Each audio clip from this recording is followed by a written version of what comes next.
देखिए, जहाँ तक आपने मुझसे पूछा सवाल कि मैं मुस्लिम हूँ, भारत में रहता हूँ, मुझे बहुत फ़ख्र है कि मैं मुसलमान हूँ।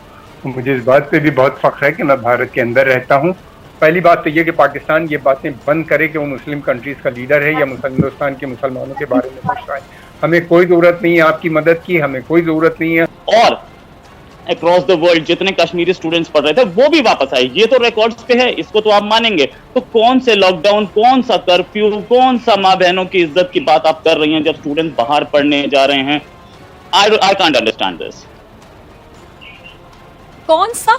अच्छा जी रोहित, आपका मैंने जवाब सुना। मैं किसी मेहमान को इंटरप्ट नहीं करना चाहती, मैं तमाम मेहमानों का जवाब इसी तरह सुनूंगी ताकि नाजरीन सबका जवाब सुन सके। ब्रिगेडियर हारिस नवाज साहब, मैं आपकी तरफ आती हूँ। मेरे ख्याल से मुझे सवाल पूछने की जरूरत नहीं है, रोहित की बातों का आप जवाब देना चाहेंगे। वो कह रहे कौन सा लॉकडाउन, कौन सा कर्फ्यू, आप जरा समझाएं। इनसे पूछें कि कश्मीर में लॉकडाउन सिर्फ कश्मीरियों के लिए है, आपके हिंदुओं के लिए, आपकी पुलिस के लिए, आपके आर्मी के ट्रुप्स के लिए कोई लॉकडाउन नहीं है। ये उन्होंने कोरोना फैलाया है।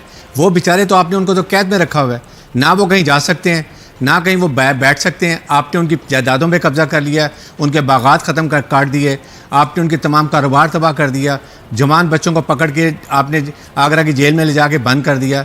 आपने उनको लॉकडाउन तो आप उनके लिए, आपके लिए तो कोई लॉकडाउन नहीं है। आई थिंक ये बड़ी लॉजिकल सी बात की आपने कि आप कह रहे हैं कि लॉकडाउन है। लॉकडाउन सिर्फ कश्मीरियों के लिए, और जो जुल्म सितम आपने ढाए हैं दुनिया को सबको मालूम है।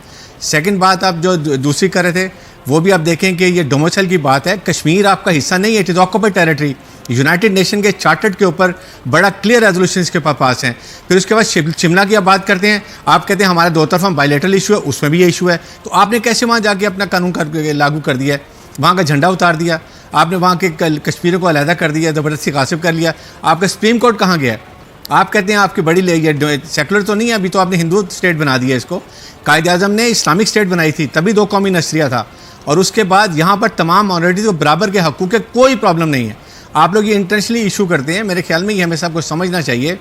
जो इस वक्त इंसानियत के ख़िलाफ़ लड़ाई कर रहे हैं, ये यूनाइटेड नेशन के जनरल सेक्रेटरी ने बड़ा क्लियर बात की है कि इस वक्त तमाम लड़ाइयाँ बंद कर दें, तस्वीरें बंद कर दें, कोरोना के खिलाफ लड़ें। आपने कोरोना भी मुसलमानों को निकाली कि इन्होंने मुसलमानों ने कोरोना फैलाया। फॉर गॉड सेक, आप किस दुनिया में रह रहे हैं? कुछ ये सोच समझ के बात करें। इसके बाद मुसलमानों ने कैसे फैलाया है इतनी मुसलमानों से नफरत? ठीक है, कमर आगा साहब, आप भारत में रहते हैं और आप मुस्लिम भी हैं। भारत में तो मुसलमानों के साथ हो रहा है कमर आगा साहब, आप उसकी हिमायत करते हैं, मुखालिफत करते हैं, आप भी रोहित की तरह कहेंगे कि कहाँ हो रहा है और मुझे दिखाएं कहाँ हो रहा है। शुरू में जब आपने बात करनी शुरू की तो मैं समझा शायद आप बात कर रही हैं बलूचिस्तान या खैबर पख्तूनख्वा की, जिसकी कि वहाँ की जो रिपोर्ट आती है वो इसी तरह की है जिस तरह की आप कश्मीर के बारे में बात कर रही थी।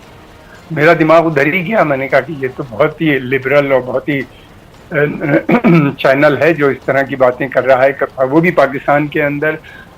देखिए, जहाँ तक आपने मुझसे पूछा सवाल कि मैं मुस्लिम हूँ, भारत में रहता हूँ, मुझे बहुत फ़ख्र है कि मैं मुसलमान हूँ। मुझे इस बात पे भी बहुत फ़ख्र है कि मैं भारत के अंदर रहता हूँ।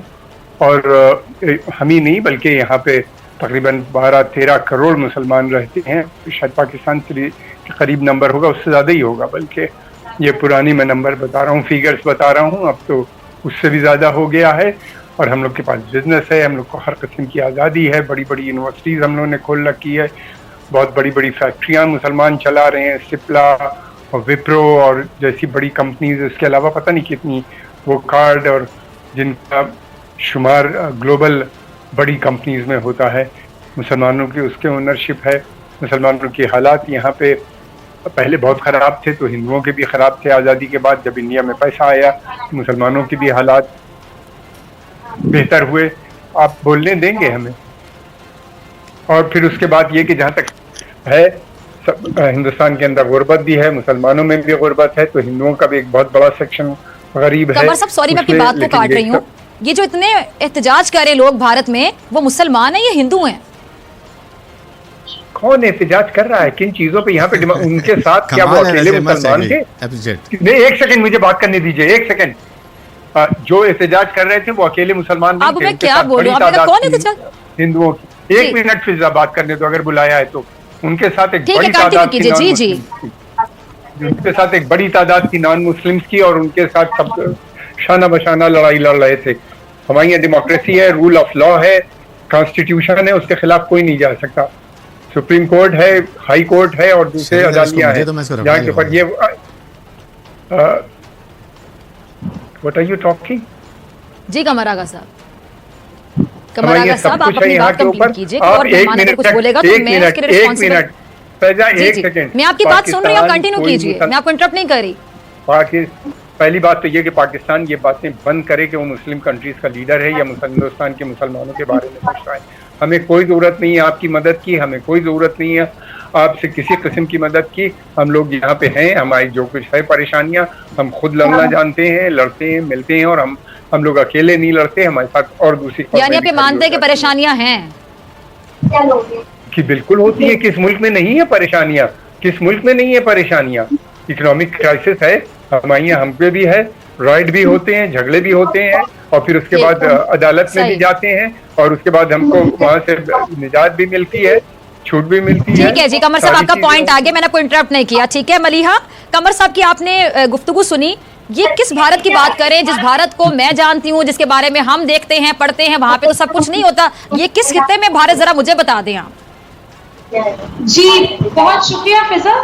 कमर साहब की मजबूरी है दरअसल ये बातें करना, जी, कोई क्योंकि वो मजबूरी जानते नहीं। हैं कि जितना फैशिस्ट से, मुझे प्लीज कंप्लीट कर लेने दीजिएगा। मैं तो आपसे एम्पैथाइज करती हूँ पूरी तरह से, क्योंकि मैं महसूस करती हूँ आपका दर्द, आपकी जो एक इनसिक्योरिटी है कि अगर आप इस तरह की बातें ना करें तो वो मोदी जो कि माइनॉरिटीज को, जो कि नॉन मुस्लिम माइनॉरिटीज हैं, उनको भी नहीं रहने देते पीसफुली। अगर इतनी खुश है माइनॉरिटी तो एहतजाज क्यों कर रहे हैं? ये जो मैडम बोल रही थी, ये जानती नहीं शायद कि ये जवाब किसको दे रही थी, कमर आगा साहब को दे रही थी।